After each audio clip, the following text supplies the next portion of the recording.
Oi, eu sou a Flávia. Eu sou a Isabela. E você caiu no angu de grilo, pós-eleição, pós-primeiro turno. Que situação.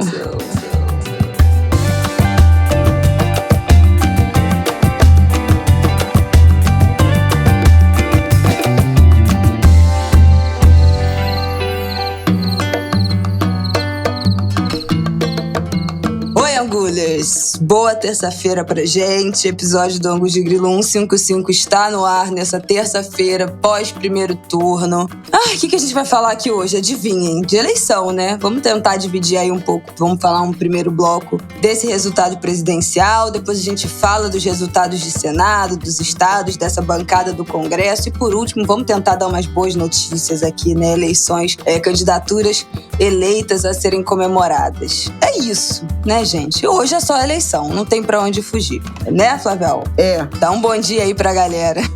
Bom dia, Angulers.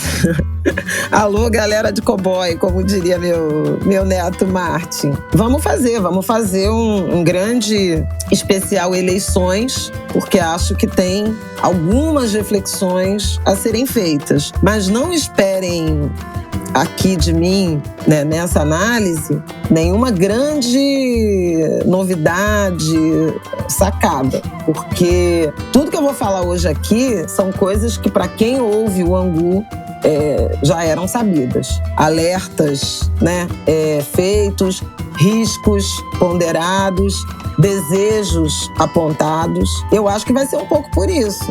O quadro é um quadro de indefinição, com pontos negativos, mas alguns outros pontos positivos e sedimentados. Enquanto tem bambu, tem guerra. Galera, tem flecha, vamos, né? Que vamos. Hoje é segunda, estamos gravando na segunda, ainda um pouco na ressaca moral, mas terça-feira já é dia da gente virar esse astral. Vamos embora então começar esse episódio. Lá, né? Vamos trazer aqui os dados pra gente abrir as porteiras desse assunto. Lula venceu esse primeiro turno, 48,43% dos votos, mais de 57 milhões de votos. Bolsonaro em segundo lugar com 43,20%, 51 milhões de votos, uma diferença aí de 6 milhões e 100 mil votos. Simone Tebet acabou na frente do Ciro, como já sinalizado, né, nas últimas pesquisas, como a tendência, inclusive, dos debates, o último debate. Eu não sei se a gente chegou a comentar. Não, a gente nem comentou aqui, né, o último debate, porque foi na quinta. Mas o Ciro se apagou completamente naquele último debate. A Simone já sinalizou ali, já no debate, um apoio ao Lula, já se irmanou com Lula. Nessa terça-feira, provavelmente é o dia que todo mundo vai se posicionar, né? A Simone e o Ciro falaram que precisavam conversar com seus amigos internamente no partido e precisavam de 24, 48 horas para indicarem o caminho. Mas o discurso da Simone já foi bem taxativo de que ela tem uma posição, que tudo indica que será o Lula. A gente está gravando na segunda-feira, não sei como é que já vai estar esse cenário quando vocês ouvirem. Mas Simone Tebet acabou com quase 5 milhões de votos, 4,16%, e Ciro com 3% dos votos, com 3 milhões e 600 votos. E aí embaixo vem, enfim, né? Soraya Tronic, Felipe Dávila, Padre Kelmon, nessa ordem. Soraya Tronic, Felipe Dávila, Padre Kelmon, Léo Péricles, Sofia Manzano, Vera e Emael. Enfim, Emael, gente. Um democrata cristão. Não, é surreal. Quando o Rafael falou Emael, a cabeça. É impressionante. Quando o Rafael falou assim, não sei o que, Emael, eu falei, gente, esse homem já morreu. Não é esse Emael, é outro Emael. Ele não é aquele Emael, mas é de fato aquele Emael. Ele teve exatos 16.603 votos. Enfim, esse foi o resultado do nosso primeiro turno. Tivemos 20,95% de abstenções. Foi a abstenção mais alta, superou por bem pouco 2018, então, portanto, a abstenção mais alta desde 98. É inacreditável, acho que isso é um capítulo à parte que eu sinceramente, não esperava. Eu acho que tudo indicava, né, havia uma sensação de que a abstenção seria menor esse ano. né? A gente viu recorde de jovens entre 16 e 18 anos se inscrevendo para votar. Aumentou, inclusive, no exterior, as pessoas que se habilitaram, o voto em trânsito aumentou, a troca de domicílio eleitoral, tudo teve um boom esse ano, então tinha uma expectativa de que a abstenção fosse cair e não caiu. Isso também foi muito decepcionante, assim. Eu acho que foi uma das coisas que mais me decepcionaram nesse primeiro turno. Temos esse número. A mim, não. Quer começar com a sua... Tu achava que ia ser alta a abstenção? Que eu esqueci de pegar meu caderno, peraí. Ela vai pegar as anotações dela, gente. Esse caderno vale ouro, vale ouro. A gente começa pelo quê? Cadê esse teu dado aí da... Qual? De abstenção, mas eu quero que você me dê quantas pessoas votaram, votos válidos. Vamos lá. É verdade. E... olha aí, Flávia Ol, ela está trazendo a notícia, hein? Nós temos 118 milhões de votos válidos contra 2018, 107 milhões de votos válidos. Tá. Então a abstenção, ela ficou mais ou menos na média histórica. Mas houve... Mas os nulos e brancos diminuíram bem. Despencaram. Houve um engajamento importante de brasileiros que decidiram escolher. Pois é, caiu aqui em números absolutos, caímos de 7 milhões e 200 mil nulos para 3 milhões e 400, quase 500 mil nulos, e de brancos caímos de 3 milhões e 100 para 1 milhão e 900. Então a gente teve aí quase 4% de brancos e nulos nesse ano, contra quase 9% de brancos e nulos em 2018. Então caiu, reduziu a menos da metade. Pois é. Esse é o meu ponto. Então tá, já trazemos uma boa notícia? Não, trazemos uma notícia, depende, né? Depende para quem foram esses votos. Enfim. É que eu acho que o esforço por engajamento político, no sentido de fazer escolhas, ele foi bem sucedido, né? E acho que isso não é trivial. Dizem que branco é voto de protesto. Tem uma percepção nos institutos de pesquisa, Mauro Paulino fala isso, nos estudos, né, de ciência política, que pelo modelo brasileiro, branco é uma decisão de voto de protesto. Porque há uma correlação entre IDH alto, nos municípios onde o IDH é mais alto, tem mais voto branco, em branco, né? Nos municípios de baixo IDH, tem mais voto nulo. Então, há uma percepção de que os mais escolarizados votam nulo objetivamente porque querem não escolher, dizer que não tem ninguém que me represente, e o nulo pode ser erro de digitação dos menos escolarizados. Ou da galera que não sabe que o Bolsonaro mudou o número. Erro. Se bem que eu acho... então... Mas não só dos menos escolarizados, desinformados também. Porque a divulgação dele, eu acho, desse número, a gente já falou isso aqui, né? Foi baixa, mas eu achei que fosse ser pior. Não, estava baixa, mas na semana da eleição subiu consideravelmente. Ele fez aquela live com papel colado nele, né? Qual foi aquela mesmo? Foi da véspera. Subiu consideravelmente. As pesquisas de sábado, de sexta, sábado, ali, nas últimas pesquisas, já mostravam mais de 80% de eleitores do Bolsonaro sabendo que o número era 22, né? Ai, que tristeza. E nessa linha, o PL elegeu muita gente, assim como o PSL em 2018. Então, assim, havia essa constatação de que eles conseguiram acelerar, né, o grau de conhecimento dos eleitores em relação ao número. Mas, assim, de toda maneira, nulos e brancos significam a mesma coisa, né? São votos que não valem. Sim. E aí, como a gente teve esse aumento de voto válido, eu acho que dá para dizer que o esforço de atração de mais eleitores, ele funcionou. Agora, funcionou para os dois campos, funcionou só para um campo. Isso é que a gente não consegue muito saber. Eu acho que muito desse engajamento tem a ver com o Lula, né? E aí já entro no meu primeiro ponto. É pessoal. O capital político do Lula. O Lula é o grande líder. Na verdade, essas eleições exibiram dois líderes populares no Brasil. né? Um é o Lula e o outro é o Bolsonaro. Levando em conta que Bolsonaro é o atual presidente, né, na história da redemocratização brasileira. Nenhum presidente eleito, né, concorrendo à reeleição chegou atrás na disputa de segundo turno, né? E também não há nessa história recente, nenhuma virada no segundo turno. Ninguém que estava em segundo e passou e virou e ficou em primeiro. Verdade. Então, assim, porque você vai pensar, o Lula, quando foi para o primeiro turno, né, em 2002 e tal, não era o Fernando Henrique o candidato, era outro, né? O Lula não era presidente e não estava concorrendo contra o presidente, estava concorrendo contra o José Serra naquele momento, né? E Bolsonaro não concorreu em 2018 contra o presidente do momento, né? O Temer não foi candidato, né?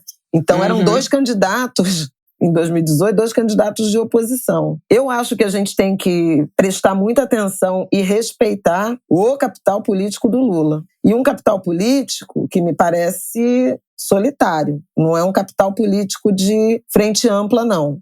Inclusive, eu vou fazer uma crítica em relação a isso, mas eu quero analisar o seguinte. O Lula saiu da presidência em 2010, o PT passou por toda esse enfrentamento de crise, de corrupção, primeiro mensalão, depois o petrolão, Lula preso, né? Impeachment da Dilma, Lula preso. Haddad, no primeiro turno de 2018, teve 31.300.000 votos. Ele não chegou a 30% dos votos. Bolsonaro, no primeiro turno de 2018, teve 46% dos votos. 49... Não, 49. 49... Sim. milhões e 200 mil votos, 46%.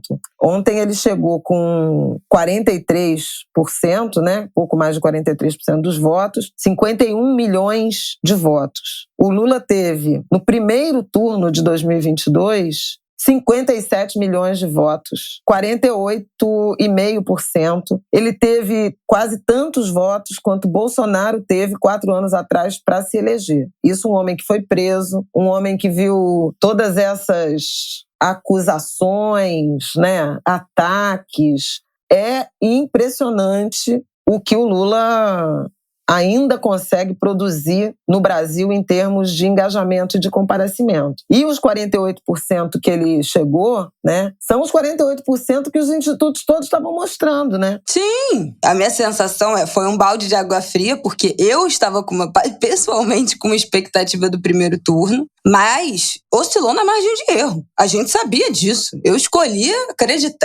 ser otimista, mas oscilou na margem de erro. E assim, não só a porcentagem, mas em números absolutos, a quantidade de voto que o Lula teve é uma coisa inacreditável. Quero voltar mais além do que 2018. Em 2002, ele se elegeu no segundo turno com 52 milhões de votos. E em 2006, no primeiro turno, ele teve 46 milhões de votos no primeiro. Em 2002, ele se elegeu com 52 milhões. Em 2006, no primeiro turno, ele teve 46 milhões. Ele teve mais de 10 milhões de votos a mais do que no primeiro turno de 2006. E ele acabou se elegendo em 2006 com 58 milhões de votos. Pois é. E a última eleição que ele disputou foi essa, né? Foi essa. Isso tem quase 20 anos, né? 16 anos atrás. E aí, voltando lá atrás de novo, em 2010 a Dilma teve 47 milhões no primeiro turno. Em 2014 a Dilma teve 43 milhões no primeiro turno.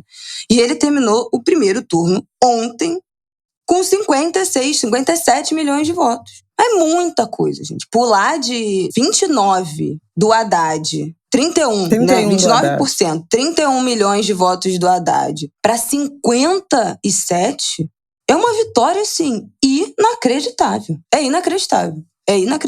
Este é o pilar que está me sustentando nessa segunda-feira. É o palito de dente que sustenta a minha ressaca moral nessa segunda-feira.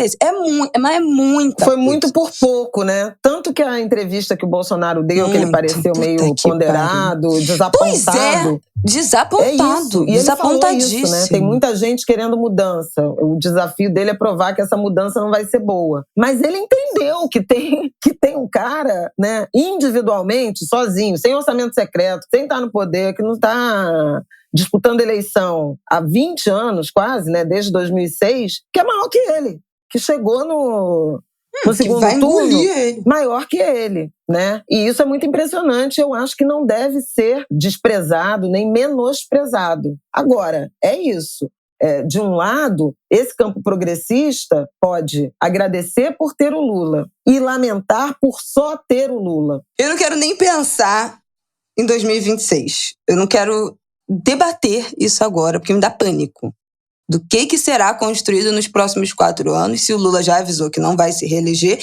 E, pelo amor de Deus, não tem cabimento um homem de 80 anos ainda tá nessa. Essa é a nossa única expectativa de não cair de fato, de não mergulhar ainda mais nesse fascismo do bolsonarismo. Não quero nem pensar em 2026, eu quero ficar com as vitórias do hoje, as impressões de hoje. Voltando a 2018, em que Ciro Gomes teve 13 milhões de votos, 13 milhões e 300 mil votos, e terminou essa eleição com 3 milhões e 600 mil votos, ele perdeu 10 milhões de eleitores no primeiro turno, é chocante. Eu fiquei muito impressionada com como o Ciro desidratou nesses últimos 4 anos. Como ele perdeu, e como teve, claro, né, nessa reta final, uma migração do voto útil, que nem acho que foi pro Lula, né, essa migração do voto útil necessariamente, e aí quero te ouvir sobre isso. Mas a sensação é que o Ciro acabou, assim.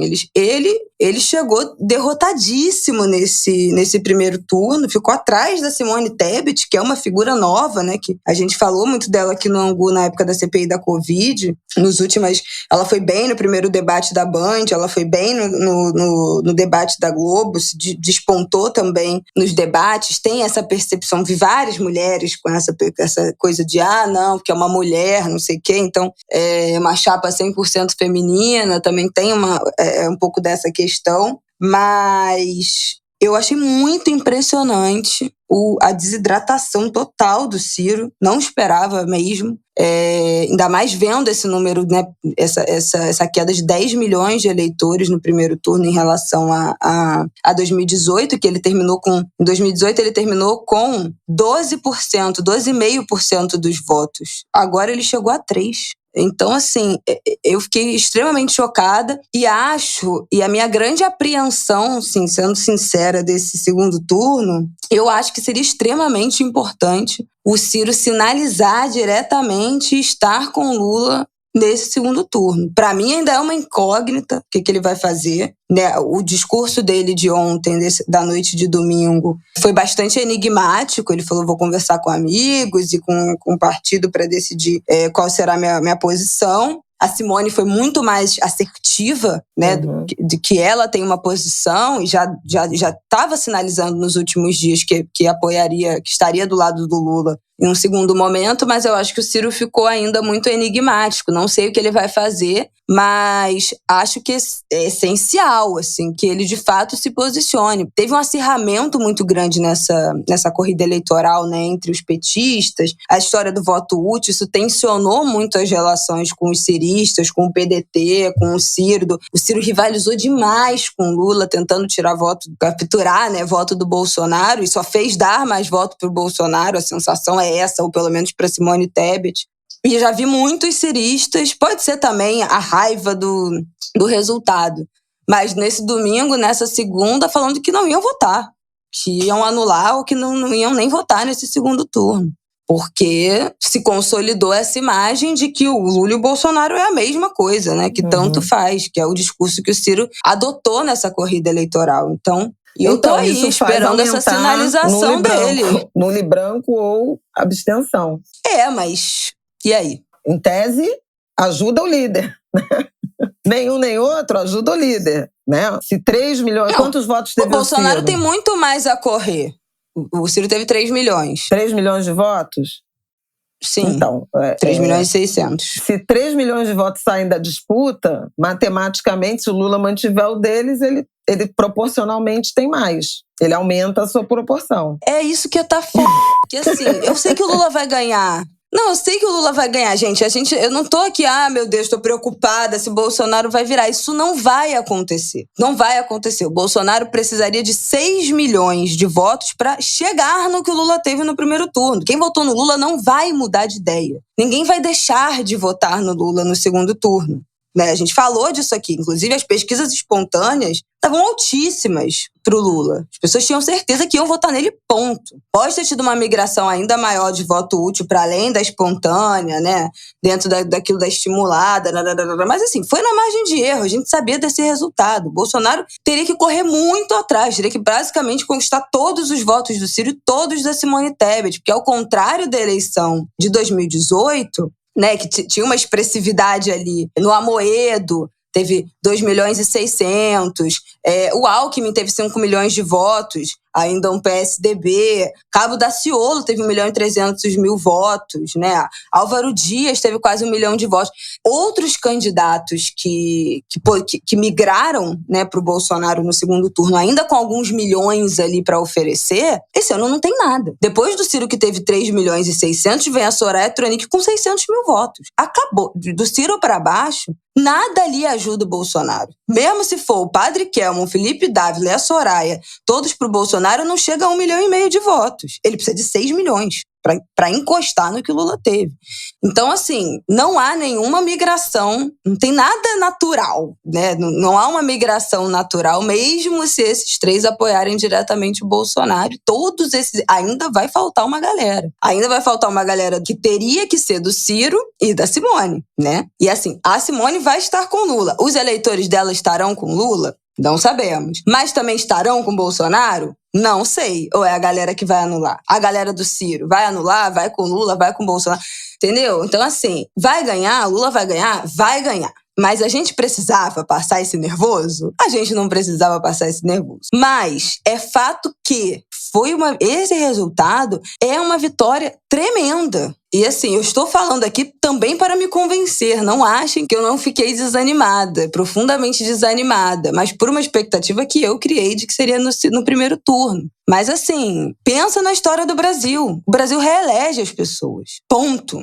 Né? Não vai ter virada. Nunca teve, não vai ter, não vai ser agora. Não tem quantidade, não tem número para ter virada. E foi uma vitória de 57 milhões de votos. É uma vitória tremenda. O Bolsonaro estava derrotado. Eu nem entendi, porque eu achei que ele fosse estar super feliz de ter ficado 6 pontos a mais do que as pesquisas indicavam. Mas não, ainda tinha, você nem falou disso, né, de que além do fato dele ter entendido que ele vai perder e que ele chegou em segundo e já era uma derrota, mas tinha o gado raiz bolsonarista, a galera dos WhatsApp, do grupo do Telegram, há meses se cultivava a informação de que o Bolsonaro teria 70 milhões de votos e ganharia no primeiro turno. As pessoas tinham este nível de delírio. E está todo mundo arrasado. Porque ele dizia isso, que ia ganhar no primeiro turno com 60 milhões de votos. Não, 70. Não, 70 milhões de votos. 60% dos votos, isso. Então, assim, os bolsonaristas, raiz, da galera ali do WhatsApp, das fake news, eles estão derrotados. Eles estão derrotados, mas muito mais derrotados que a gente. Então, assim, que a gente... Muito mais derrotados que nós, que não estamos derrotados, né? Vale dizer. Mas, assim, não há uma percepção dos bolsonaristas, nem do próprio Bolsonaro e nem dos seus seguidores, de que ele foi um vencedor que a gente tá achando que ele foi, por ele ter ficado 6% acima das projeções do Datafolha, do IPEC, da véspera, enfim, das últimas pesquisas. Então, eu acho que a gente está subestimando o resultado que a gente teve, que foi positivo, mas eu acho que a tristeza é outra. A tristeza é olhar e ver que ainda existem 51 milhões de pessoas que votam nesse cara no primeiro turno. Eu acho que a nossa dor de cotovelo é essa, entendeu? Não é possível que 50 milhões de pessoas ainda votem nesse cara que era para ter 0 votos. Depois de tudo que a gente passou, depois da pandemia, depois de 600 mil mortes, 30 milhões com fome, aquilo tudo que a gente sabe. Acho que a nossa tristeza é essa, mas assim, nós não fomos derrotados. Não fomos derrotados. Então, é só uma questão de tempo. Saibamos aguardar. Bom, no Rio fomos, né? Fragorosamente derrotados. Vamos pro segundo bloco, então? Porque eu acho importante a gente chamar atenção para isso. Eu sempre sublinhei muito a necessidade, né? Até como uma forma de sinalização política, né, de forças, né, de equilíbrio de forças. A importância do campo progressista, então, portanto, a candidatura de Lula ganhar no Sudeste, e só Minas Gerais deu a vitória a Lula, até abaixo do esperado, né, em relação ao que os institutos de pesquisa desenhavam, mas Lula ganhou em Minas, né, e isso é importante de ser dito, ganhou em Minas, mesmo com o governador bolsonarista de Minas, que assim, não era bolsonarista raiz, né? Mas o Zema, ele se elegeu na esteira do bolsonarismo, né? Tinha uma avaliação de governo muito positiva e se reelegeu com muita facilidade. E digo mais, né? Se reelegeu com mais votos do que o Bolsonaro lá. Então, veja, é um candidato, né, do campo conservador, não bolsonarista, digamos assim, de extrema direita, mas do campo conservador. E Lula teve quase tantos votos quanto Zema. Zema teve 6.094.000 votos e Lula teve 5.800.000, 200.000 votos, 300.000 votos a menos. Isso não é trivial. Por exemplo, o voto do Ciro, 310.000 votos. Daria ao Lula o mesmo percentual de votos do Zema. Então, Minas Gerais, eu acho que é o estado, e por isso não é à toa que todo mundo diz que Minas é o grande fiel da balança. É o termômetro do Brasil. É. Por quê? Porque Minas, ele tem vasos comunicantes. A explicação, né, não é uma explicação mística. Minas fica no meio assim, do Brasil, né? Ele se comunica com o Sudeste, com o Nordeste, com o Centro-Oeste. Então, e ele tem uma regionalização que também dá é um Brasil ali, né? Minas é um Brasil. E, aliás, o resultado foi idêntico, né? Se não me falha a memória. Na vírgula. Um resultado idêntico. Na vírgula. 48 eu acho que é 48.2 e 43.1. Assim, uma coisa assim. É muito impressionante. Ciro com 2,5. Então só vamos ver o Datafolha agora de Minas. Presidente em Minas. Porque o Datafolha mostrou também 56-35, né? Já saiu. Não, pro primeiro. Não saiu os novos, né? Pro governo do Estado. Cravou o governo do Estado. Mas para presidente não cravou, não. Lula era entre 51 e 55 as pesquisas de segundo turno e Bolsonaro menos, né? Tinha 21 pontos de frente. Os institutos de pesquisa mostravam Lula 20 pontos, de 19 a 21 pontos à frente de Bolsonaro em Minas, o que seria suficiente para assegurar a vitória no primeiro turno. Não foi assim, né? Agora, São Paulo mostrou um conservadorismo imenso que se aproximou de Bolsonaro, né? E que não mais é representado pelo PSDB, né? Eu acho que está sacramentado o sepultamento do PSDB como força política. Não, ficou com Deus total. O PSDB vai disputar segundo turno, né? E chegando em segundo no Rio Grande do Sul, com Eduardo Leite, e o Rodrigo Garcia, que tinha a máquina e que tinha, enfim, em alguma medida, um governo que várias pessoas, né, que conhecem São Paulo dizem que era um bom governo, do Dória e depois do Rodrigo Garcia, não chegou ao segundo turno e ficou com 18%, né, dos votos. Então, ele realmente se mostrou um estado conservador, né, São Paulo. E é importante pensar nisso, né? E aí, conservador, enfim, tive uma conversa ruim na TV, porque eu falei que a eleição ela evidenciou um Brasil fraturado entre progressistas e conservadores. E teve quem, no meu grupo de colegas, tenha interpretado isso como se eu estivesse dizendo que os conservadores são um adjetivo negativo, como se eu estivesse chamando todo mundo de extrema-direita, de direita, enfim. Não é. Para mim, progressista e conservador são dois substantivos que caracterizam um grupo. né? E não é melhor ser progressista ou conservador, enfim. Para mim é melhor porque eu sou do campo progressista. Mas veja, eu não estou desqualificando o conservador ao identificar o Brasil como um país fraturado, dividido entre conservadores e progressistas. Por quê? Os conservadores, esses 43%, 44% que o Bolsonaro teve, são todos de extrema-direita? Não acho. Mas há uma parcela aí desse, talvez 10% do eleitorado conservador brasileiro que prefere Bolsonaro,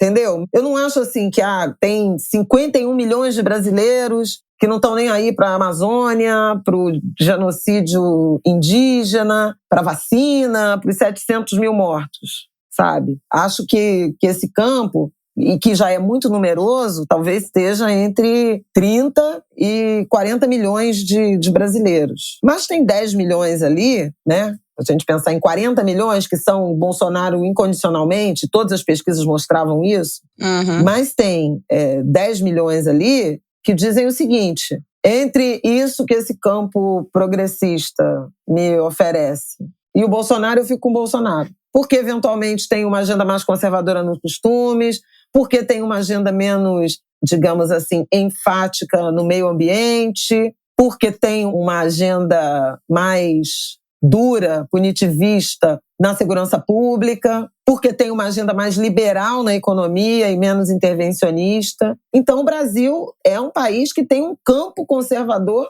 numeroso, né? E tem um campo progressista numeroso também. E eu acho que a gente tem que refletir sobre isso, né? Eu acho que o Bolsonaro achou que o conservadorismo era maior que os 10 milhões, porque lá em 2018 parecia, e foi maior, né? Quando chegou na hora do vamos ver, em 2018, tem uma mancha de Brasil conservador, não de extrema-direita, que ficou com Bolsonaro e não com Haddad. E muita gente do campo progressista, naquele momento, já estava apontando o que seria em termos de gênero, o que seria em termos de povos tradicionais, o que seria em termos de cultura, o que seria em termos de relações internacionais, o que seria em termos de risco democrático. No entanto, não foi suficiente, porque aí tinha o Paulo Guedes, né, na economia. Não, mas vai ser liberal, vai fazer as reformas e tal. Então é um campo conservador.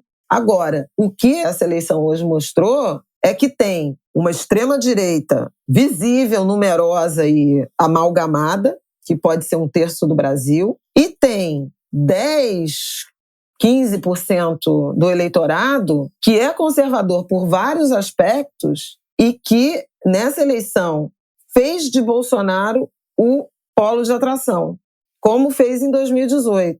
E muitos desses eleitores estão em São Paulo e no Rio de Janeiro. Mais em São Paulo do que no Rio de Janeiro, porque o Rio de Janeiro é mais conservador, é mais fisiologista, tem características políticas do Rio de Janeiro que mostram isso, né? O Rio de Janeiro não se importa com coerência ideológica, lealdade partidária.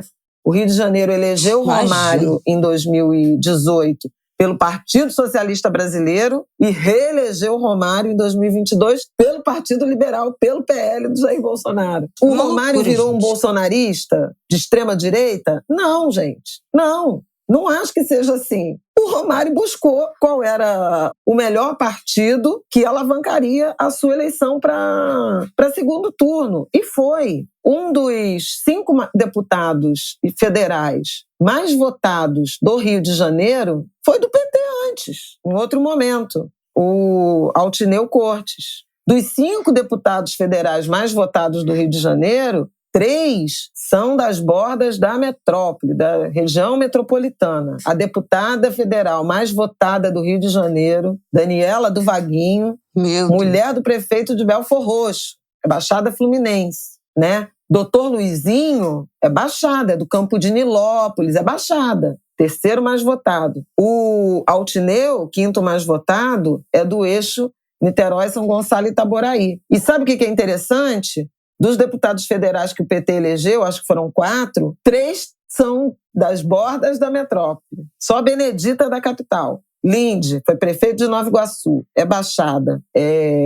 Quais são os outros, hein? Dimas Gadelha, São Gonçalo, quase ganhou em 2020. Quase foi prefeito. Quase foi prefeito. Merda. Foi tipo 50-49. 50 mais 1 a 49,9. Foi eleito deputado federal pelo PT. E o terceiro é o Quaquá, Maricá, presidente do partido. Entende? Então, assim, tem algumas coisas que já são visíveis para um campo. Agora, por outro lado, você vai pensar, o PSOL elegeu uma bancada bonita, mas essencialmente capital. Não sabe dialogar com a bancada do... Cadê, Bela? Que eu acho que eu te mandei. O quê? A bancada federal do PSOL. A bancada federal do PSOL cresceu. Eu acabei de falar isso aqui com os amigos. O PSOL saiu de 8 para 12. Maior bancada da história do PSOL. Pois é, sabe quem não é da capital, dos 5? No Rio de Janeiro. O PSOL elegeu 5 deputados. Para a bancada federal, saiu de 2. A bancada do Rio para federal do PSOL saiu de 2 para 5. Pois é, mas dos 5, só o Glauber não é da capital, entende? Então tem um campo da esquerda... Não, o Yuri... Não. Ah, não, isso é estadual. Foi mal. Talíria, Tarcísio, muito. Chico Alencar. A Talíria, tudo bem, é Niterói, né? Tem um pouco de Niterói, é verdade. A Talíria era vereadora em Niterói e foi a mais votada, né, do PSOL. Mas Tarcísio, Chico Alencar e o próprio pastor Henrique Vieira...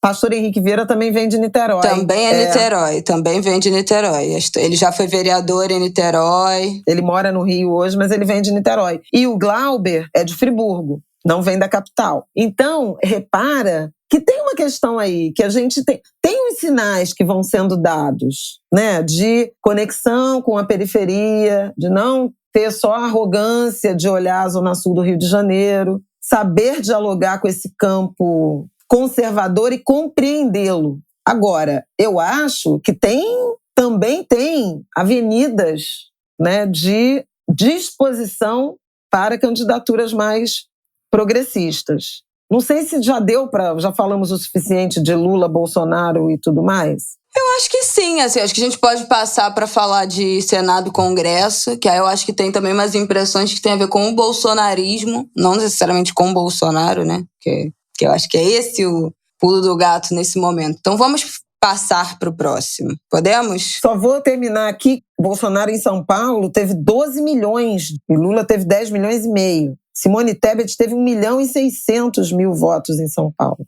E Ciro teve menos de 900.000 votos em São Paulo.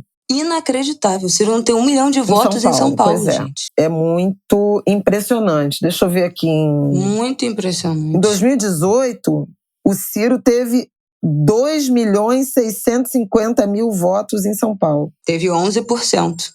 É, gata. Tá? O Haddad teve 3.800.000. No Rio, em 2018, o Ciro ficou na frente do Haddad. 1.300.000 votos. Aliás. Em 2018. Então, eu até quero falar um pouco... Eu quero falar um pouco do Ciro, antes de... Então fala. Porque eu acho que tem uma questão importante aí. Eu acho que o Ciro acertou o diagnóstico e errou a estratégia, né? Mas o que ele dizia sobre um campo conservador está comprovado. Só que o campo conservador que ele tentou atrair preferiu o Bolsonaro, porque o primeiro turno foi praticamente um segundo turno, né? Pois é. É isso. Eu acho que é por isso que a gente está com medo.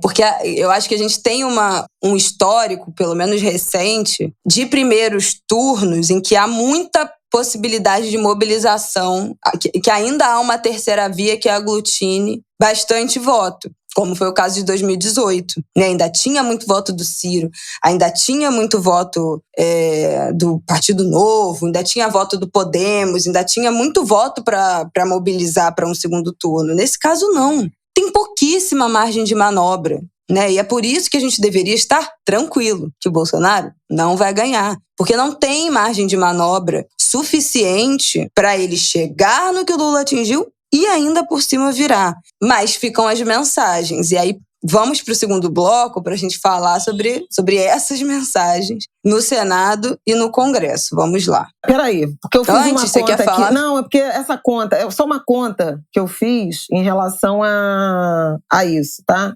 Bolsonaro e Lula somaram, no primeiro turno, 91,6% dos votos válidos. E Bolsonaro e Haddad, no primeiro turno de 2018, 46 mais 29, 75%. Então ainda tinha um quarto dos votos para mobilizar, né, para o segundo turno de 2018. Agora tem 9. Essa conta é super importante, gente. Angulhas, agora tem essa 9. conta eu acabei de fazer. Não, essa conta é muito importante. Porque a gente, teve um segundo turno. Né? Não vai mudar. O negócio solidificou. E aí a gente pode até ver no segundo turno. Vamos ver aqui, peraí. Eu quero ver uma coisa aqui do segundo turno, porque teve muita gente que anulou, né? No segundo turno. No segundo turno, será que entra essa conta? Faz sentido? Porque no segundo turno de 2018, obviamente, né, de votos válidos, o Bolsonaro e o Haddad somaram Lula teve, 100%. Considerando, se esse 91,63 fosse 100% dos votos, fosse um segundo turno, né? Lula teria 52,8% dos votos. Pois é. E calma. Não, é porque assim, a gente praticamente teve um segundo turno no primeiro turno. Então assim, eu não acho que a vitória está garantida assim com essa certeza que a Isabela tem, porque tem um mês, de Deus. O Bolsonaro tem a máquina, ele ganhou em estados importantes, eu tô falando aqui de Rio e de São Paulo, né? Tem alguns segundos turnos que são importantes e que ele vai ter palanque, né? Ele tem o palanque do Bolsonaro no Rio Grande do Sul, por exemplo, é o Onyx Lorenzoni que chegou em primeiro, né? Em São Paulo, é o Tarcísio que chegou em primeiro. Então tem, né? Ele não chega na Bahia, ele muito provavelmente vai dialogar com a ACM Neto. Aliás, uma nota também... Pois é, e eu já vi isso hoje falando. Vamos passar pro segundo pra gente falar dos governadores, pelo amor de Deus. Gente, segundo bloco então, vamos lá. Pegando o gancho do ACM e do Jerônimo.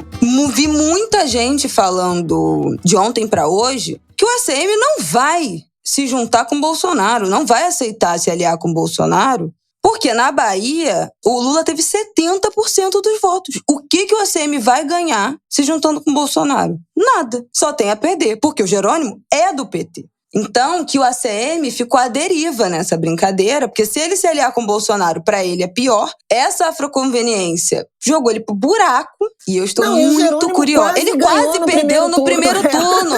Foi 48 por pouco por cento. Foi 49,45% que o Jerônimo teve. Que pariu, eu achei que tivesse sido... Acho que eu não tinha acabado a apuração a última vez que eu vi o número. Ele teve 49,45% dos votos, o Jerônimo, no primeiro turno. Ele ficou quase 10 pontos à frente do ACM Neto. É um negócio impressionante. E o Bolsonaro não compreendeu. É isso que eu falo desse país fraturado. O Bolsonaro disse assim, na Bahia, por exemplo, o ACM estava eleito, por causa de um negócio de cor, ele perdeu a eleição. Ele não compreende um pedaço do Brasil, gente. Tem um campo progressista que não compreende o campo conservador e tem um campo conservador que não compreende. Tipo assim, como é que o cara perdeu a eleição, ganha, porque falou que era pardo? Isso não tem a menor importância. E tem! E na Bahia tem que ter, e crescentemente tem, né? Então, assim, eu acho, eu sei que, enfim, Isabela tá desolada, tem muita... Mas eu acho fascinante analisar. Mas eu tenho certeza que o Lula vai ganhar. Eu tô desolada porque eu criei uma expectativa minha de que ia ser no primeiro turno. É só isso. Mas assim, é inegável que a gente ganhou. E falando da Bahia, a Bahia ficou numa situação muito parecida também com o cenário nacional, porque o Jerônimo ficou com 49,45, o ACM em segundo lugar com 40, o terceiro lugar, que é do PL, então tudo indica, óbvio, que vai migrar para o ACM, o cara só tem 700 mil votos para dar. Se ele der todos os votos dele pro ACM, o ACM empata com o Jerônimo, se o Jerônimo não ganhar nenhum. E a gente ainda tem aí. E aí, o que também o ACM, vocês me perdoam a palavra, mas assim, tem o Jerônimo do PT, o ACM do União Brasil, o João Roma do PL, né, que vai doar esses 700 milhões de votos pro ACM. O ACM, então, portanto, empata com o Jerônimo. Embaixo dele, quem mais a gente tem de candidato? A gente só tem mais 3 candidatos, que é Kleber Rosa, 50 mil votos, que é do PSOL. Giovanni, do PCB, 5 mil votos, e PCO, Marcelo, do PCO, com 800 votos. A gente não tem outros candidatos de direita, nem de centro, para dar voto para o ACM. Acabou. Ele só tem os 700 mil votos do PL. E não tem mais nada. Tem mais nada a oferecer. Seguindo também a tendência do macro nacional, a eleição para governador da Bahia teve quase 92% dos votos válidos. Teve 7% de brancos e nulos. Então não tem margem. O ACM vai perder essa eleição. Eu queria falar também do Rio Grande do Sul. E aí, mas falar do ponto de vista ainda um pouco desse campo progressista e tal. Porque para mim também houve alguns recados importantes do campo progressista em alguns lugares que têm seus núcleos e que não aceitaram compor, fazer acordo e votar útil no primeiro turno. E aí eu queria chamar a atenção para os casos do Distrito Federal e do Rio Grande do Sul. Por que eu digo isso? Porque Onyx Lorenzoni, do PL, né, que foi ministro do Bolsonaro e tal, bolsonaristérrimo, foi para o segundo turno com 37,5% dos votos. O Eduardo Leite, do PSDB, que é o candidato à reeleição que não é reeleição, né? Porque ele renunciou e aí virou candidato. Então não é um governador e candidato à reeleição, porque ele não reelege. Então, eles consideram assim, se o Leite ganhar, ele ganhou uma nova eleição, e não ele foi reeleito porque ele não está no cargo. Dória e Leite perderam tudo morando de aluguel. O Leite teve 26,81% dos votos. Ele aparecia como primeiro colocado e havia um enorme debate em relação ao eleitorado petista no Rio Grande do Sul votar no Leite contra o Onyx Lorenzoni, contra o bolsonarista. E o eleitorado do PT não fez isso. Votou no candidato do PT, que ficou 2.500 pontos votos atrás do Eduardo Leite. E, gente, isso é um recado do eleitorado, assim, não me venham pedir para votar em fulano que não me representa, não sei o que lá. De graça, não. Você vai ter que me entregar alguma coisa, entende? E em Brasília? Não, e agora já começou no Sul uma mobilização, inclusive dos petistas, de apoiar o Eduardo Leite contra o Onyx, que é do PL. E se acontecer de fato essa migração, não sem dor, mas né, quem é do Rio de Janeiro já votou em coisas piores, mas vamos lá, Eduardo Leite, que situação. Se vocês abrirem com a gente aqui os resultados, vocês vão ver. O Onyx não tem o que mobilizar de voto. Também não tem o que mobilizar. Porque o terceiro lugar do PT passa ele em muito. 1.700 com 1.700, se os petistas passa os 2.300 dele, acabou. No Leite no primeiro turno, ele ganhava no primeiro turno. Isso que é muito interessante, entendeu? A galera não tá assim, embaixo do PT, útil. Embaixo do PT tem candidato do PP, do PSC e do Novo, que somam 300 mil votos. O Onyx só tem 300 mil votos para crescer. O Eduardo Leite pode crescer em 1.700.000. Com esses votos do PT. E aí eu acho que eu queria fazer só esse apêndice aí, porque é uma coisa que me incomoda demais na campanha do Ciro e dos ciristas, enfim, dos pedetistas, que é a percepção de que muita gente vota no PT para ser voto útil, né? Ou somente contra o Bolsonaro, ou somente contra o candidato que está rivalizando com o PT, ou porque... E não que essas pessoas votam no PT porque elas querem, porque elas têm convicção, porque elas são petistas, porque elas gostam dessas figuras, porque elas gostam do... Sei lá, entendeu? Mas parece que tem a percepção de que basta o convencimento, de que as pessoas não votam no PT porque elas querem. Elas votam para ser voto útil. E não é verdade, gente. Tem muita gente que vota no PT porque quer votar no PT. Que não é voto útil, que não é falta de opção, que não é se deixando levar, que não é anti-bolsonarismo. É porque quer, é por convicção. PT, e aí vi muita gente falando isso ainda ontem de noite. O PT ainda é um partido imenso. Ele é a nossa única esperança, nesse momento. É a nossa única esperança como pilar democrático das instituições da Constituição. De uma é a única coisa. Progressista, não sim. tem. O PSDB acabou. O PMDB acabou, nem chama mais PMDB. Tem mais nada. O Partido Novo não conseguiu nada, né? Que veio como uma onda laranja. Nossa, o Partido Novo vai dominar, não conseguiu nada. Os caras saíram de 5 na bancada federal para 2. Eles não participam mais de debate presidencial daqui a 4 anos. O candidato do Novo, daqui a 4 anos, não participa mais de debate na televisão. Não tem mais bancada. Os caras duraram 4 anos. Acabou. Mas ganharam o governo de Minas, só né? Não, do ponto de vista bem, parlamentar, mas assim, sim. É porque eu acho que acabou, isso tem não que deu ser... certo, não tem mais nada. Eu acho que isso tem que ser... E aí eu quero, continuando aqui, só para fazer, né, essa observação, o caso do Distrito Federal, que também tinha o mesmo argumento. A Damares estava na frente, né, com a campanha da primeira-dama, né, da Michele Bolsonaro e tal, como candidata ao Senado, e houve um pedido informal para que eleitores do PT, da candidata do PT ao Senado, Rosilene Correia, votassem na Flávia Arruda, do PL, para derrotar a Damares. Não aconteceu. Igualzinho o Preto no Rio Grande do Sul. A Damares foi eleita com 44,98% dos votos, 714 mil votos. A Flávia Arruda, que é mulher do Zé Roberto Arruda, né? Então é aquela conveniência política, né? Circulação política, que é a candidata do marido. Teve 429 mil votos, 27,05%. E a Rosilene Correia teve 356 mil votos, 22,40%. Se a galera que votou no PT votasse na Flávia Arruda contra a Damares, a Flávia Arruda estava eleita. Mas esse eleitorado não fez esse acordo. Não. Gente, e no Rio, entendeu? A bem da verdade foi a mesma coisa. Para não eleger a Damares. Vocês que são brancos que se entendam, vou ficar com a minha candidata. Realmente, entre Damares e PL... Então, assim, desculpa, é muito impressionante. Mas no Rio, a mesma coisa. Porque quem votou no André Siciliano não houve, né? No Rio tem outra treta que a gente já falou aqui no Angu, que esse acordo do apoio de governador e tal, teve uma treta tremenda, porque era para ser Freixo e Siciliano, mas o Molon não largou o osso e tal. Mas assim, se a galera do André... O Molon sempre esteve na frente nas pesquisas do que o André Siciliano. E teve uma tentativa da galera, não, vamos no voto útil com o Molon, ele já tá na frente, pra não entrar o Romário. E a galera não largou o Siciliano, nem no dia da eleição. A porcentagem que ele tinha, ele ficou. O Molon ficou com 21%, o Siciliano ficou com 12%, quase 1 milhão de votos. Se essa galera do Siciliano tivesse migrado pro Molon, o Molon tinha passado o Romário. Mas é isso. As pessoas querem votar no PT. O que faz? Faz o quê? Então eu não acho sinceramente, que o PT sai enfraquecido. Não há nada que indique que o PT sai enfraquecido dessas eleições. Inclusive, a bancada federal. O PT saiu de 56 para 68 deputados federais.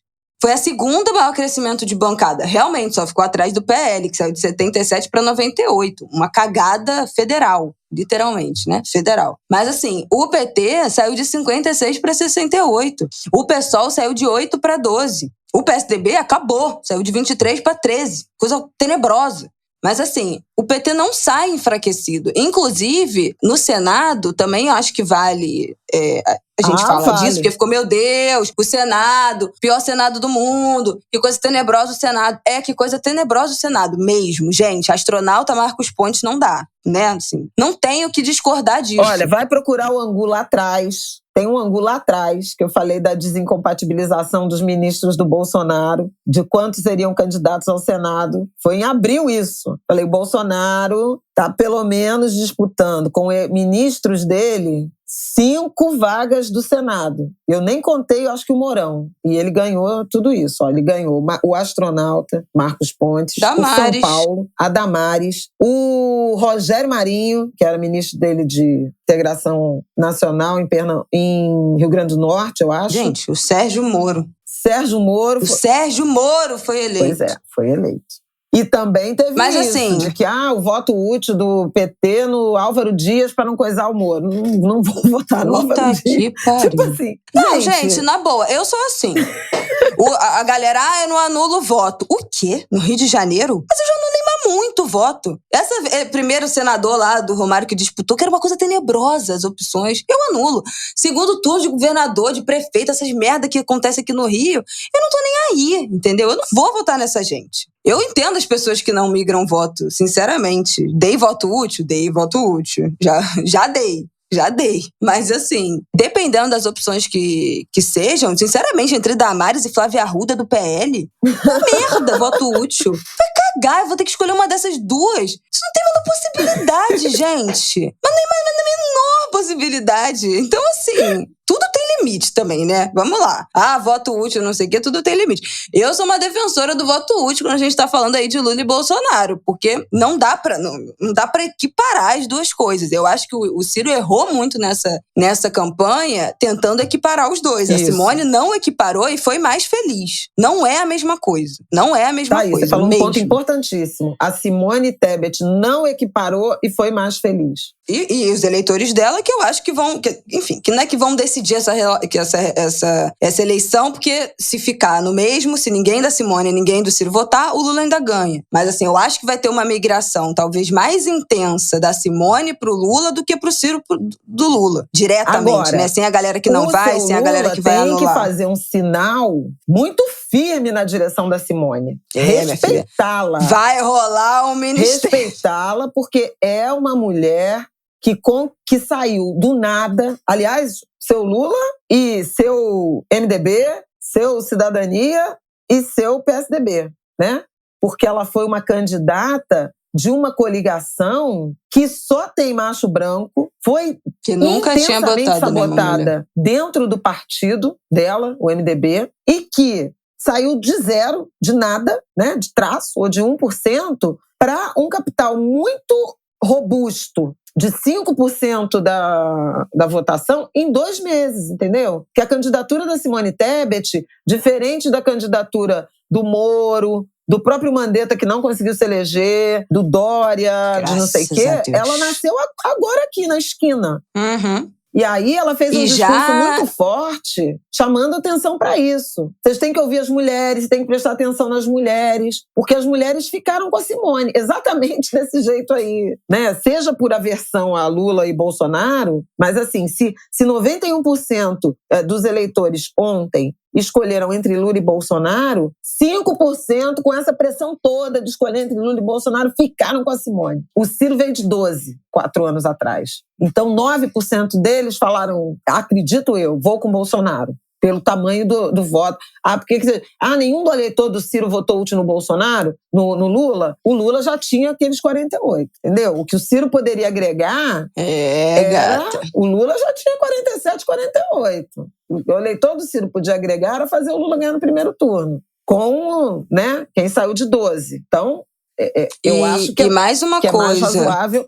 Então, assim, a Simone Tebet sai com um capital político muito poderoso. Outra coisa que eu quero chamar a atenção. Ainda quero falar da Simone, muito bem cotada para 2026. Eu já vi um monte de 2026, gente eu quero chamar que atenção. Votou no Lula, que não é petista, que detesta o PT, votou no Lula para voto útil, sinalizando, pessoa física mesmo, não é pessoa política, não. Sinalizando, não, Simone 2026, estamos juntas, mulheres primeiro, não sei o quê. Mulheres fazendo esse sinal. Mulheres, pois é. O Lula vai ter que botar a Simone aqui, ó, embaixo do braço. E falar, não, eu vai rolar ministério. Entendeu? Inclusive porque ela teve 6,5%, quase 7% dos votos em São Paulo, né? Importante também chamar atenção para isso. Vai rolar o ministério. E aí, sobre rolar o ministério para Simone, eu vi um tweet também nessas últimas 24 horas, que assim, a gente vai precisar aceitar. Bom, a gente já tá aceitando isso há muito tempo, mas agora, mais do que nunca, que o Lula vai fazer um governo de centro. Ponto. Assim, do que é o centro, né? Que agora o centro está mais à esquerda do que já foi um dia. Ele tem que ir mais pro centro. Mas vai ter ministério para Simone, que é do agro, não sei o que. Gente, é isso. A gente vai ter que entender, avaliar e decidir se é mais importante ter um governo de centro do que um governo Bolsonaro por mais 4 anos. Não dá pra gente achar que o Lula vai fazer um governo de centro-esquerda, um governo de esquerda, e daqui a 1 ano e meio, daqui a 1 ano, virar e falar, nossa, o Lula é uma decepção, porque ele está fazendo um governo de centro. Nós estamos votando por um governo de centro. É isso, contra o Bolsonaro. E quem tem é o Lula. Mas se quem tivesse fosse o Alckmin, vamos lá, eu do voto útil, esse voto eu ia dar, meu Deus. Porque assim... Não tô dizendo que qualquer um contra o Bolsonaro, porque é isso, né? O qualquer um, às vezes, pode ser a Flávia Arruda contra a Damares. E aí, Um pelo outro, não quero troco. Vocês mas que, aí um pelo que se outro eu não quero embolem. troco. Agora, cadê? É isso que eu queria chamar a atenção. Mas não tem outro. Olha Mato Grosso do Sul, né? Cátia Abreu ficou com Deus. Cátia Abreu é Goiás. Não, Tocantins, Mas olha Falei Mato merda. Grosso do Sul. Simone Tebet, senadora candidata a presidente. Soraya Tronic, senadora candidata a presidente. Tereza Cristina, senadora eleita. Deus me livre. Né? Distrito Ministra Federal. da Agricultura do governo Bolsonaro. Damares, Flávia Arruda e Rose. As 3 candidatas mais votadas para o Senado no Distrito Federal. O Rio de Janeiro só tinha uma candidata ao Senado, que foi Clarissa. Ou, assim, minimamente competitiva. Não sei se tem mais outras. Então, assim, também o campo da esquerda tem que abrir a rodinha. Abre a rodinha para as mulheres. No Rio de Janeiro? Puta que pariu. Entendeu? São Paulo no Rio de Janeiro, também. A esquerda só tem isso, gente. A esquerda de Executivo e Senado do Rio de Janeiro é Molon, Freixo e Tarcísio. E Chico Alencar, que agora nem mais, né? Mas assim, já foi em algum momento. Não, voltou. Deputado federal. Não, mas para executivo. Ele já foi candidato a executivo e hoje em dia não é mais. Agora a gente fica rodando entre Molon, Freixo e Tarcísio. 3 homens brancos. Eu não vou nem falar do Rio de Janeiro, porque eu vou me estressar. Mas assim, eu vou ferir os direitos humanos aqui. Pois eu vou acabar gente. com um processo Pernambuco, judicial. 2 mulheres. Mas é brincadeira, gente. Marília Reis e Raquel Lira no segundo turno para o governo do estado. Aliás, Raquel Lira que ficou viúva no dia da eleição. Gente, ainda tem uma análise de que teve uma migração de votos nela porque ela ficou viúva. É porque o eleitor se sensibiliza. As pessoas ficam com o pé. Que loucura, meu Deus, tudo acontece. Mas ela era país. Uma candidata competitiva. Mas assim, não, de fato. 2 mulheres no segundo turno. Bom, Fátima Bezerra foi reeleita, né, em primeiro turno no Rio Grande do Norte. Eu acho importante chamar a atenção para Maranhão, elegeu o PSB, governador, e Flávio Dino, senador. Camilo senador. Santana, ex-governador do Ceará, foi eleito senador. E do PT. O candidato do PT, o Eumano, ganhou em primeiro turno. O Ceará, PT ganhou. Fazendo tudo, com 70% dos votos. O Wellington Dias ganhou senador pelo Piauí e fez o governador também pelo PT. Os senadores da CPI da Covid, Omar Aziz e Otto Alencar, foram reeleitos, um pelo Amazonas, o outro pela Bahia. Tem umas coisas interessantes, visíveis, né? Não, peraí, falei besteira aqui. O Eumano ganhou com 54%. Quem ganhou senador do PT com 70% foi o Camilo, foi senador. O governador foi 54%. Mas o Camilo era o governador, que saiu para ser. Que aí foi mais uma atrapalhada do pessoal do Ciro. O Camilo era governador com a vice, Isolda Celi, eu acho que é o nome, do PDT do Ciro. O Camilo saiu para ser candidato ao Senado. A Isolda assumiu o governo e seria candidata à reeleição. Como seria uma coligação com o PT, houve uma sabotagem à candidatura dela pelo PDT e botaram acho que é Roberto Cláudio, né? Aí o PT lançou um candidato, o Eumano, do nada, e ganhou a eleição no primeiro turno. E o PDT ficou a ver navios. O Ciro teve uma votação no Ceará absolutamente... Ceará, o Ciro ficou em terceiro também. Lula com 65%, quase 66%, Bolsonaro com 25%, Ciro não chegou a 7% no Ceará. 6,80%. Em 2018, vamos lá, o Ciro teve 41% dos votos no primeiro turno no Ceará. Ficou na frente do Haddad em segundo com 33%, Bolsonaro em terceiro com 21%. O Ciro caiu de 41% em 2018 no primeiro turno para 6%. Eu não sei, gente. Acabou. Eu não sei o que o Ciro pode fazer em 4 anos para se reerguer, enfim. É isso. A política tem dessas coisas. A Gênero e Número tá me mandando agora aqui informação, ainda não tenho o quali disso, né? Só quantitativo. mas o número de pessoas negras na Câmara dos Deputados aumentou de 124 para 135 entre 2018 para 2022, e o número de deputadas eleitas de 77 para 94. Aí vamos ver, né? Temos que ver se tem afroconveniência aqui, negócio de mulher, se é do campo da direita, da esquerda, conservador e tal. Afroconveniência tem, mas eu acho mais complexo essas mulheres reaças do que pretos. Mas Hélio Bolsonaro foi eleito, tá? O famoso Hélio Negão. Já era. Eu já fui verificar. Aí a probabilidade é alta, porque ele já era deputado. Não, tudo bem, mas foi. Mas vamos falar quem não foi, que eu acho que é importante. Vamos lá. Então vamos pro nosso terceiro bloco de boas notícias. Pra terminar bem esse episódio. Temos boas notícias? Sim! Érica Hilton, Duda Salabert, 2 mulheres trans eleitas as primeiras deputadas federais transexuais da história do Brasil. E quero dizer aqui que Sônia Guajajara antecipou isso, hein? Pode procurar lá em junho, né? Julho, né? Com a formalização das candidaturas, que nós falamos Érica delas. Hilton, até botei a Érica Malunguinho também, mas ela desistiu de se candidatar. Que Érica Hilton, Duda Salabert tinham chances. Eu acho que tem essa frase. Pode procurar. O Brasil pode ser que eleja não uma, mas as 2 primeiras parlamentares mulheres trans da sua história. Obrigada. Muito obrigada. Dito e feito. De nada. Falando de nada, audiência. Sônia Guajajara eleita, também deputada federal. Sônia Guajajara eleita. E tem mais, Vitória. Teve mais uma indígena, não teve não? Teve sim. Que disse a gênero e número? Vamos ver aqui a nossa gloriosa APIB. Célia Chacriaba, eleita deputada federal por Minas Gerais, também uma mulher indígena. Excelente. Então, 2 mulheres indígenas eleitas deputadas federais, 2 mulheres trans. Bancada do PT cresceu, bancada do PSOL cresceu. Uma pena que a Joênia Wapichana não foi reeleita, uma pena mesmo. Mas teremos Sônia Guajajara, teremos Célia. Boulos foi o deputado mais votado em São Paulo. 1 milhão de votos, uma estratégia muito bem sucedida, né? Isso. Marina Silva foi eleita em São Paulo, não com a votação esperada, eu confesso, mas Marina Silva estará na Câmara dos Deputados. E é uma voz, né, de projeção extremamente internacional. Importante. E é uma parlamentar negra. E evangélica. E progressista. Também importante.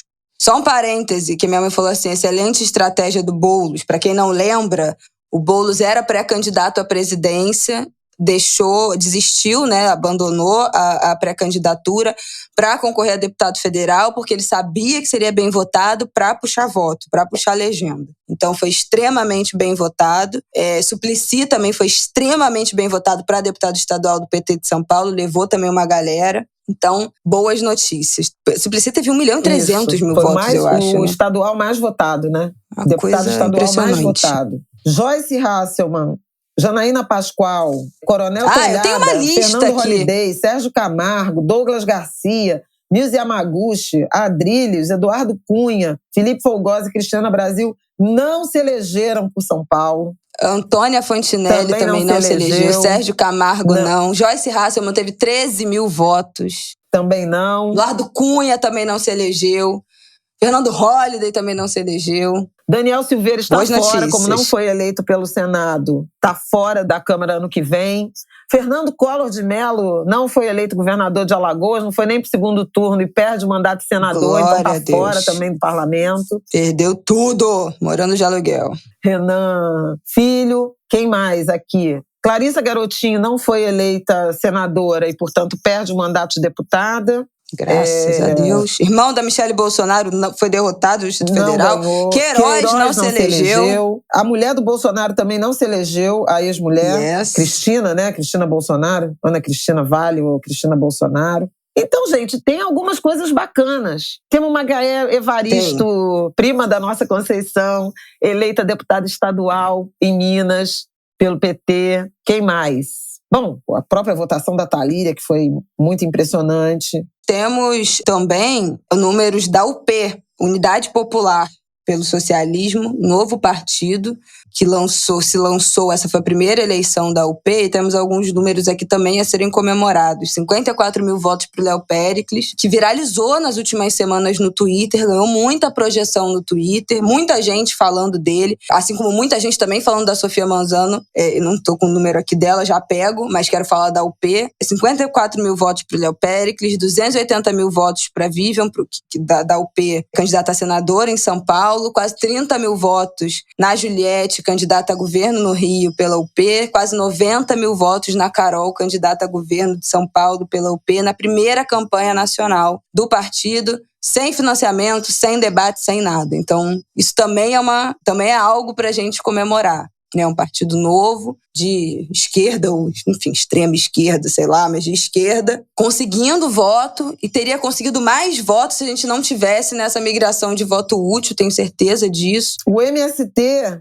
elegeu 6 deputados entre estaduais e federais. Estão falando que elegeu mais gente que o Partido Novo, hein? O MST elegeu mais gente que o Novo. Tinha 15 candidaturas próprias, federal e estadual, em 12 estados, elegeu 6. No Rio de Janeiro, a Marina, do MST, foi eleita deputada estadual. Foi eleita.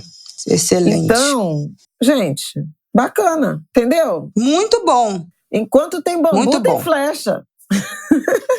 Vambora. O campo da sociedade civil muito bom.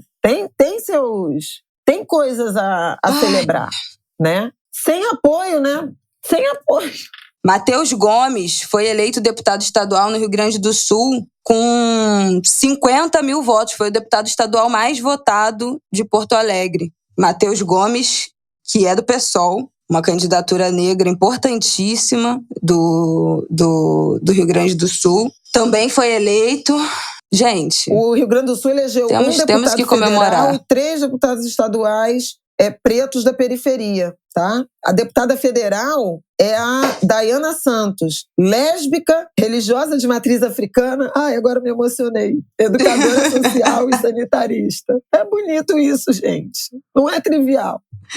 Ah, Favel. E o Rio de Janeiro, a Assembleia Legislativa do Rio de Janeiro, terá sua primeira mulher trans deputada estadual, a Dani Balbi. Dani Balbi, maravilhosa. Eleita com quantos mil votos? 50 mil votos? Ela teve 50 mil votos. Não, ela teve mais. Ela teve, acho que 65 mil votos. Ah, é verdade. Ela superou o número dela. Porque o número dela era 65, não sei o quê. Ela teve mais de 65 mil votos pelo PCdoB, uma mulher trans, professora da Escola de Comunicação da UFRJ, foi a primeira professora trans da UFRJ, uma excelente candidata que virou deputada estadual.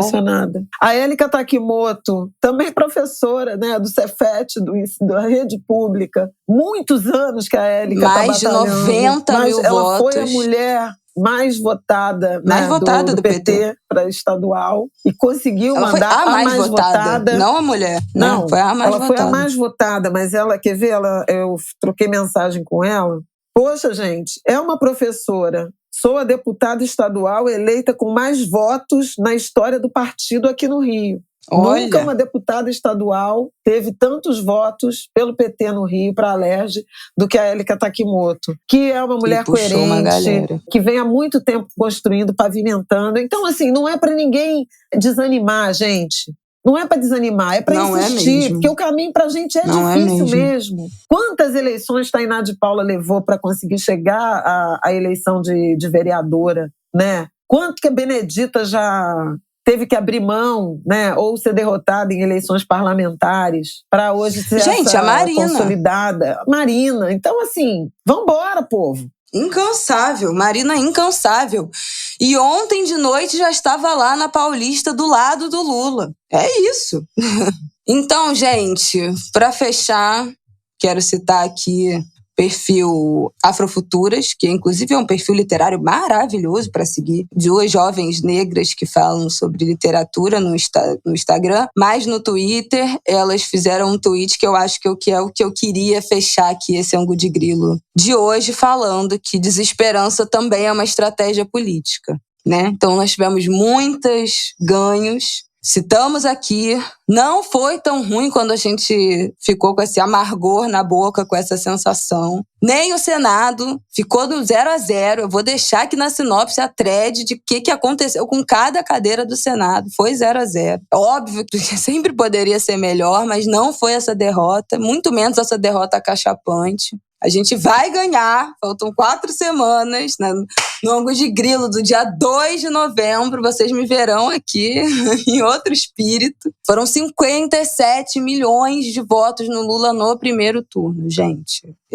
Não tem margem de manobra. Então é isso, tá? Vamos que vamos. Força, coragem, já é terça-feira. Se vocês estiverem ouvindo isso de manhã, provavelmente ao longo dessa terça-feira, Ciro e Simone vão sinalizar seus apoios, vão dar suas declarações, se é que já não deram, fiquemos atentos a isso. E vambora.